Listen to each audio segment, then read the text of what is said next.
Think like a monk, मन को शांत रखने का रहस्य। क्या आपका मन सच में शांत है, या फिर वो सिर्फ बाहर से शांत दिखाई देता है, जबकि अंदर ही अंदर वो लगातार भाग रहा है, एक ऐसे अंतहीन चक्र में जहां एक विचार खत्म भी नहीं होता कि दूसरा तुरंत उसकी जगह ले लेता है। क्या आपने कभी ध्यान दिया है कि आप भले ही एक जगह चुपचाप बैठे हों, लेकिन आपका मन आपको वहां रहने ही नहीं देता। वो आपको बार बार कभी बीते हुए पलों में ले जाता है जहां आप पुरानी गलतियों को याद करके खुद को दोष देते रहते हैं, और कभी आपको भविष्य की चिंता में धकेल देता है जहां आप उन चीजों से डरते रहते हैं जो अभी तक हुई भी नहीं है। और धीरे धीरे बिना एहसास हुए ये विचारों का शोर इतना सामान्य लगने लगता है कि हम उसे अपनी पहचान मान लेते हैं। हमें लगता है यही हमारा असली स्वरूप है, यही हमारा मन है, और शायद यही जीवन है। लेकिन अगर मैं आपसे कहूं, ये जो लगातार चलने वाला शोर है, ये जो आवाज आपको कभी चैन से बैठने नहीं देती, ये असल में आप नहीं है, बल्कि ये सिर्फ आपके मन का एक हिस्सा है, एक ऐसी प्रक्रिया है जिसे आपने समझने के बजाय बस स्वीकार कर लिया है। तो आज हम बात करेंगे उस किताब की जिसने लाखों लोगों को सिखाया कि मन को कैसे समझें और उस मन को एक मंक की तरह शांत और फोकस्ड कैसे रखें। यह है थिंक लाइक अ मंक। ये किताब क्यों जरूरी है? दोस्तों, किताब के अंदर जाने से पहले मैं आपसे एक सवाल पूछना चाहता हूं। अभी इस वीडियो को देखते हुए एक पल के लिए रुकिए और खुद से ऑनेस्टली पूछिए, मैं आखिरी बार कब सच में शांत था, बिना किसी डिस्ट्रैक्शन के, बिना फोन के, बिना किसी चिंता के? अगर याद नहीं आ रहा तो आप अकेले नहीं हैं।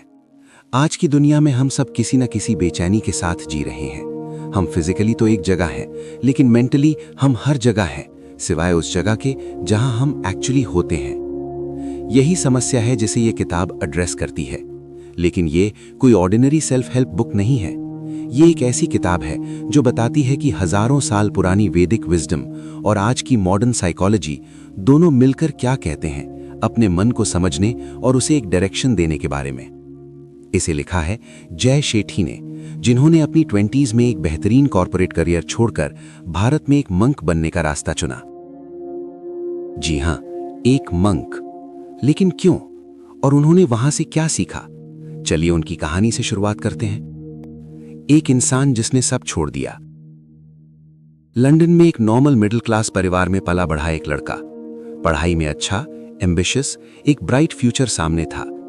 बिजनेस स्कूल में पढ़ते वक्त उसकी मुलाकात हुई एक वैदिक मंक से, स्वामी पार्थ सारथी से, जो यूनिवर्सिटी में गेस्ट लेक्चर देने आए थे, और उस एक लेक्चर ने उस लड़के की पूरी जिंदगी बदल दी।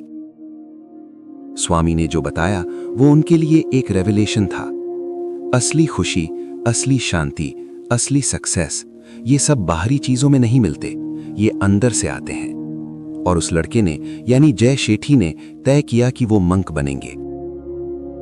पेरेंट्स शॉक थे, दोस्त हैरान थे, सबने कहा ये क्या कर रहे हो, इतना ब्राइट फ्यूचर है तुम्हारा। लेकिन उन्होंने सुना अपने अंदर की आवाज को। वो इंडिया आए, मुंबई के पास राधानाथ स्वामी के आश्रम में रहे 3 साल तक। 3 सालों में उन्होंने सुबह 4 बजे उठना सीखा, घंटों मेडिटेशन करना सीखा, खुद को एक नई तरह से देखना सीखा, लिटरली और मेटाफोरिकली दोनों तरह से। उन्होंने सीखा अपनी ईगो को कैसे पहचाने, अपने डर को कैसे फेस करें और अपने पर्पस को कैसे खोजें। लेकिन कुछ समय बाद उनके गुरु ने उन्हें वापस दुनिया में भेजा, और जाते वक्त उन्होंने जो कहा वो बात मुझे बहुत गहरे तक छू गई। दुनिया को ऐसे मंक्स की जरूरत नहीं है जो पहाड़ों पर बैठे हों। दुनिया को ऐसे लोगों की जरूरत है जो मंक की तरह सोचें, लेकिन दुनिया में रहकर। और उसी मिशन के साथ ये किताब जन्मी। तो असल में ये किताब कहना क्या चाहती है? एक लाइन में कहूं तो आपका मन आपका सबसे बड़ा दुश्मन भी हो सकता है और आपका सबसे बड़ा दोस्त भी।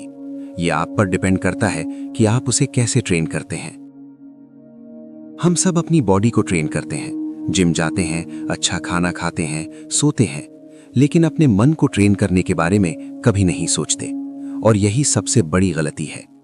सोचिए, आपके पास एक बहुत पावरफुल कार है, लेकिन उसका स्टीयरिंग व्हील टूटा हुआ है। वो कार आपको कहां ले जाएगी? कहीं भी। वो क्रैश करेगी, रास्ते से भटकेगी। ठीक इसी तरह हमारा मन एक बहुत पावरफुल मशीन है, लेकिन अगर हमने उसे डायरेक्शन नहीं दिया तो वो हमें ही तोड़ देगा। ये किताब वही स्टीयरिंग व्हील है जो आपके मन को एक सही दिशा देती है। जब हम छोटे थे तब हमारा मन इतना जटिल नहीं था। हम हर चीज को महसूस करते थे, बिना उसे ज्यादा एनालाइज किए, बिना उस पर बार बार सोचते हुए खुद को थकाए। हम बारिश में भीगते थे बिना ये सोचे कि लोग क्या कहेंगे। हम खेलते थे बिना ये सोचे कि हम जीतेंगे या हारेंगे। हम हंसते थे बिना किसी कारण के। याद है वो दिन जब एक आइसक्रीम से खुशी मिल जाती थी? बारिश के बाद बाहर खेलने का मौका मिलता था तो लगता था जैसे सब कुछ मिल गया। उस समय खुशी बहुत सिंपल थी, क्योंकि तब हमारा ध्यान इस बात पर नहीं था कि हम कितने सक्सेसफुल हैं या लोग हमें कैसे देखते हैं। हमारा ध्यान सिर्फ उस एक पल पर था। लेकिन जैसे जैसे हम बड़े होते गए, हमने सोचना शुरू किया, और धीरे धीरे वो सोचना जरूरत से ज्यादा सोचने में बदल गया। हमने हर चीज को जज करना शुरू किया, खुद को दूसरों से कंपेयर करना शुरू किया, अपनी कीमत को दूसरों की राय से जोड़ना शुरू कर दिया। और इसी प्रक्रिया में हमने जीना कम कर दिया और सोचना ज्यादा शुरू कर दिया। हमने अपने मन को एक ऐसी जगह बना दिया जहां शांति के लिए कोई जगह ही नहीं बची। और आज सोशल मीडिया ने इस बीमारी को और गहरा कर दिया है। हम किसी दूसरे की लाइफ की हाईलाइट रील देखते हैं और खुद की बिहाइंड द सीन से कंपेयर करते हैं। वो बड़े घर में है, वो बड़ी ट्रिप पर गया, वो ज्यादा खुश लग रहा है, और फिर हम खुद से पूछते हैं, मेरे साथ क्या गलत है? लेकिन सच ये है कि उनके साथ भी वही हो रहा है जो आपके साथ हो रहा है। वो भी रात को बेचैन है, वो भी स्ट्रगल कर रहे हैं, बस उन्होंने अपनी स्ट्रगल पोस्ट नहीं की। ये शोर, ये कांस्टेंट मेंटल नॉइज, ये एक अदृश्य कैद है जिसमें हम सब फंसे हैं, और इससे निकलने का रास्ता यही है जो आज हम एक्सप्लोर करेंगे। एक कहानी जो शायद आपकी भी है। एक लड़का था, बिल्कुल आपकी तरह। उसकी जिंदगी में सपने थे, उम्मीदें थी, कुछ बड़ा करने की तड़प थी, लेकिन इन सब के बीच एक चीज हमेशा उसके साथ थी, उसका बेचैन मन। वो दिन भर काम करता, लोगों से बात करता, अपनी जिम्मेदारियां निभाता, लेकिन जैसे ही वो अकेला होता, उसका मन उसे चैन से बैठने नहीं देता। रात को जब वो बिस्तर पर लेटता, शरीर भले ही थका हुआ होता, लेकिन मन एकदम जाग रहा होता, जैसे उसे अभी भी कोई बहुत जरूरी काम करना हो। और वो काम था लगातार सोचना। अगर मैं असफल हो गया तो क्या होगा? अगर लोग मुझे पसंद नहीं करेंगे तो? अगर मैं दूसरों जितना अच्छा नहीं हूं तो? ये सवाल सिर्फ सवाल नहीं थे, धीरे धीरे ये उसके अंदर एक डर बनते जा रहे थे, एक ऐसी भावना जो उसे हर दिन थोड़ा और कमजोर कर रही थी। और सबसे दुखद बात यह थी कि उसे समझ ही नहीं आ रहा था कि वो इस सब से बाहर कैसे निकले। क्या आप उस लड़के को पहचान रहे हैं? क्योंकि सच ये है, वो लड़का हम में से बहुत से लोग हैं। हम बाहर से परफेक्टली फाइन दिखते हैं, हम हंसते हैं, काम करते हैं, लोगों से मिलते हैं, लेकिन अंदर से हम थके हुए हैं, उस शोर से थके हुए हैं जो कभी बंद नहीं होता। एक दिन ऐसा आया जब वो अंदर से पूरी तरह थक गया। ये थकान शरीर की नहीं थी, ये मन की थकान थी। एक ऐसी थकान जब आप बहुत ज्यादा सोचते हैं लेकिन कहीं नहीं पहुंचते। उसने खुद से एक बहुत सरल लेकिन गहरा सवाल पूछा, क्या मैं सच में जी रहा हूं या जीने की कोशिश कर रहा हूं? और उसी पल उसने तय किया, कुछ बदलना होगा। वो एक ऐसी जगह गया जहां शोर नहीं था, कोई डिस्ट्रैक्शन नहीं था, खुद के साथ समय बिताने का मौका मिल सके। लेकिन वहां जाकर उसे एक बहुत बड़ी बात समझ में आई। समस्या उस जगह में नहीं थी जहां वो पहले था, समस्या उसके अंदर थी, क्योंकि वो जहां भी जाता उसका मन उसके साथ जाता। ये एक बहुत बड़ी रियलाइजेशन है। हम में से बहुत लोग सोचते हैं कि अगर मेरी जॉब बदल जाए, अगर शहर बदल जाए, अगर रिलेशनशिप बदल जाए तो मैं खुश हो जाऊंगा। लेकिन सच ये है, जब तक आपका मन नहीं बदलता, कोई भी बाहरी बदलाव काम नहीं करेगा। यही वो पहला और सबसे जरूरी लेसन है जो आश्रम की जिंदगी ने सिखाया। अब आते हैं इस किताब के सबसे इंपॉर्टेंट हिस्से पर, मॉन्क की तरह सोचना। लेकिन पहले एक कॉमन मिसकंसेप्शन क्लियर करते हैं। मॉन्क होने का मतलब ये नहीं है कि आप दुनिया छोड़ दें, पहाड़ों पर चले जाएं, सन्यासी बन जाएं। मॉन्क माइंडसेट का मतलब है एक ऐसी मेंटल क्लैरिटी जो आपको हर सिचुएशन में ग्राउंडेड रखे। चाहे ऑफिस हो, घर हो, रिलेशनशिप हो, फेलियर हो, आप अपना सेंटर नहीं खोते। और इसे अचीव करने के लिए किताब में कुछ की लेसन्स हैं। आज हम उनमें से सबसे पावरफुल को एक्सप्लोर करेंगे। लेसन 1, आप अपने विचार नहीं हैं। हर दिन हर पल आपके मन में अनगिनत विचार आते रहते हैं। साइंटिस्ट्स कहते हैं कि एक एवरेज ह्यूमन के मन में एक दिन में 60,000 से 80,000 विचार आते हैं। और इनमें से ज्यादातर विचार नेगेटिव होते हैं। जब मन में कोई नकारात्मक विचार आता है, जैसे मैं अच्छा नहीं हूं या मैं कभी सफल नहीं हो पाऊंगा, तो हम उसे चैलेंज करने के बजाय तुरंत स्वीकार कर लेते हैं। और यही स्वीकार करना धीरे धीरे हमारी रियलिटी बन जाता है। लेकिन अगर आप थोड़ी देर रुकें और उस विचार को सिर्फ ऑब्जर्व करें, तो एहसास होगा वो सिर्फ एक गुजरता हुआ विचार है, आप नहीं। किताब में एक बहुत ब्यूटीफुल मेटाफर है। विचारों को आसमान में बादलों की तरह देखो। बादल आते हैं, कभी छोटे, कभी बड़े, कभी काले, कभी सफेद, लेकिन आसमान वो हमेशा वही रहता है, कभी नहीं बदलता। आप वो आसमान हैं, विचार सिर्फ बादल हैं। जब एक डार्क थॉट आए, उसे आने दीजिए, उसे जज मत कीजिए, बस देखिए, और देखिए वो खुद ही चला जाएगा। ये बहुत सिंपल लगता है, लेकिन ये एक लाइफ चेंजिंग शिफ्ट है। जब आप अपने विचारों से आइडेंटिफाई करना बंद करते हैं, तो आपका मन ऑटोमेटिकली लाइटर हो जाता है। क्या आपने कभी नोटिस किया है कि ज्यादातर लोग जो चॉइसेस बनाते हैं अपनी लाइफ में, वो किसी जेन्युइन डिजायर से नहीं, बल्कि डर से बनाते हैं। वो जॉब ज्वाइन करते हैं जो उन्हें पसंद नहीं, क्योंकि रिजेक्शन का डर है। वो उस रिलेशनशिप में रहते हैं जो टॉक्सिक है, क्योंकि अकेले रहने का डर है। वो काम कभी नहीं करते जो वो एक्चुअली करना चाहते हैं, क्योंकि फेल होने का डर है। किताब में एक बात कही गई है जो मुझे बहुत गहरे तक लगी। हमारी आइडेंटिटी मोस्टली फियर बेस्ड होती है। हम वो बन जाते हैं जो दूसरे चाहते हैं, जो सोसाइटी एक्सपेक्ट करती है, और इस प्रोसेस में हम खुद को खो देते हैं। मॉन्क माइंडसेट कहता है, पहले ये आइडेंटिफाई करो कि तुम्हारी चॉइसेस कहां से आ रही हैं, डर से या वैल्यूज से। अगर डर से आ रही हैं, तो वो चीज आगे नहीं ले जाएगी। अगर वैल्यूज से आ रही हैं, तो वही तुम्हारा असली पाथ है। ये रियलाइजेशन कि मैं डर से नहीं, वैल्यूज से जीऊंगा, यही मॉन्क माइंडसेट का पहला कदम है। हम अपनी लाइफ में हर चीज को कंट्रोल करना चाहते हैं। हम चाहते हैं कि सब कुछ हमारी उम्मीदों के अनुसार हो। हम रिजल्ट से अटैच हो जाते हैं, लोगों से, एक सर्टेन आउटकम से, और जब वो चीजें हमारे हिसाब से नहीं होती, हम टूट जाते हैं। यहां भगवद गीता का एक कॉन्सेप्ट लाया गया है, कर्म करो, फल की चिंता मत करो। सुनने में बहुत सिंपल लगता है, लेकिन इसे एक्चुअली इंप्लीमेंट करना एक बहुत गहरी प्रैक्टिस है। एक किसान बीज बोता है, वो सब कुछ करता है जो उसके हाथ में है, अच्छी मिट्टी, पानी, देखभाल, लेकिन बारिश वो उसके हाथ में नहीं। अगर वो हर दिन बस यही सोचता रहे कि क्या बारिश होगी, क्या नहीं होगी, तो वो ना खेत में काम कर पाएगा, ना मन से। लेकिन अगर वो बस अपना काम करता रहे और आउटकम को छोड़ दे, तो वो पीस में रह सकता है। अटैचमेंट हमें उस चीज का स्लेव बना देती है जो हमारे कंट्रोल में नहीं है। नॉन अटैचमेंट का मतलब ये नहीं कि आप केयर नहीं करते। इसका मतलब है आप पूरी कोशिश करते हैं, लेकिन रिजल्ट्स को यूनिवर्स पर छोड़ देते हैं। और जब आप ऐसा करते हैं, एक ऐसी फ्रीडम मिलती है जो पहले नहीं थी। एक ऑनेस्ट सवाल, आप आखिरी बार कब किसी के साथ थे और पूरी तरह उसके साथ थे? मतलब फोन नहीं था हाथ में, दिमाग में कोई और बात नहीं थी, बस आप और वो इंसान। हम फिजिकली एक जगह होते हैं, लेकिन मेंटली हम 10 जगह होते हैं। आप खाना खा रहे होते हैं, लेकिन ध्यान फोन पर है। आप किसी से बात कर रहे होते हैं, लेकिन मेंटली अपना नेक्स्ट रिप्लाई सोच रहे होते हैं। और इसीलिए हम जीते तो हैं, लेकिन महसूस नहीं करते। आश्रम में यह लेसन मिला, मॉन्क्स हर काम को फुल प्रेजेंस के साथ करते हैं। वो खाना बनाते हैं, पूरी तरह उस खाने में। वो मेडिटेशन करते हैं, पूरी तरह उस मोमेंट में। वो किसी से बात करते हैं, पूरी तरह उस इंसान में।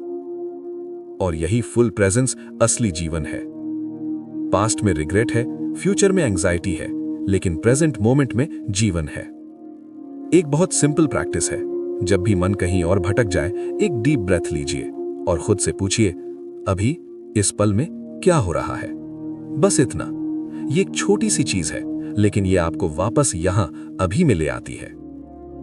अब उस प्रैक्टिस की बात करते हैं जिसे सुनकर बहुत लोग कहते हैं ये मेरे लिए नहीं है, मेडिटेशन। और मैं समझता हूं क्यों। जब आप पहली बार मेडिटेशन करते हैं, बैठते हैं, आंखें बंद करते हैं और फिर आपका मन एक पूरी मूवी चलाने लगता है। ऑफिस की मीटिंग याद आती है, कल का पेंडिंग काम याद आता है, वो बात जो किसी ने 3 साल पहले कही थी वो भी आ जाती है और आप फ्रस्ट्रेटेड हो जाते हैं। मेडिटेशन मेरे लिए नहीं है, मेरा माइंड बहुत बिजी है। लेकिन यहां एक बहुत बड़ी गलतफहमी है। मेडिटेशन का मतलब ये नहीं कि विचार आने बंद हो जाएं। मेडिटेशन का मतलब है विचार आएं, आप उन्हें ऑब्जर्व करें और उनमें खो ना जाएं। अगर मेडिटेशन में आपका मन बहुत भटकता है, इसका मतलब है आपको इसकी सबसे ज्यादा जरूरत है। एक एनालॉजी, एक गंदा गिलास, उसे साफ करने के लिए उसे धोना पड़ता है। धोते वक्त बहुत गंदगी बाहर निकलती है। इसका मतलब यह नहीं कि वॉशिंग काम नहीं कर रही, इसका मतलब है वॉशिंग काम कर रही है। ठीक इसी तरह जब मेडिटेशन में बहुत थॉट्स आते हैं, इसका मतलब है आपका मन प्रोसेस हो रहा है, क्लीन हो रहा है। अगर आपने मेडिटेशन कभी नहीं की तो आज से एक सिंपल शुरुआत करें, बस 5 मिनट। सुबह उठकर एक क्वाइट जगह बैठिए, आंखें बंद कीजिए, बस अपनी ब्रीदिंग पर ध्यान दीजिए। Inhale, exhale. जब भी कोई थॉट आए उसे जज मत कीजिए, बस नोटिस कीजिए कि अरे एक थॉट आया, और वापस अपनी ब्रीदिंग पर आ जाइए। ये 5 मिनट से शुरू करें। 1 हफ्ते में फर्क महसूस करेंगे, 1 महीने में आप खुद को पहचान नहीं पाएंगे। किताब में एक और बहुत पावरफुल कॉन्सेप्ट है जिस पर बहुत कम लोग ध्यान देते हैं, धर्मा यानी पर्पस। जब तक आपको यह नहीं पता कि आप यहां क्यों हैं, आपका मन कभी सेटल नहीं होगा। Think about it. अगर आपको नहीं पता कि आपको जाना कहां है तो कोई भी रास्ता सही नहीं लगेगा। लेकिन जब आपको अपना पर्पस पता होता है, सुबह उठना आसान हो जाता है, फेलियर्स उतने पेनफुल नहीं लगते, लोगों की राय उतनी मैटर नहीं करती, क्योंकि आपको पता होता है कि आप किस दिशा में जा रहे हैं।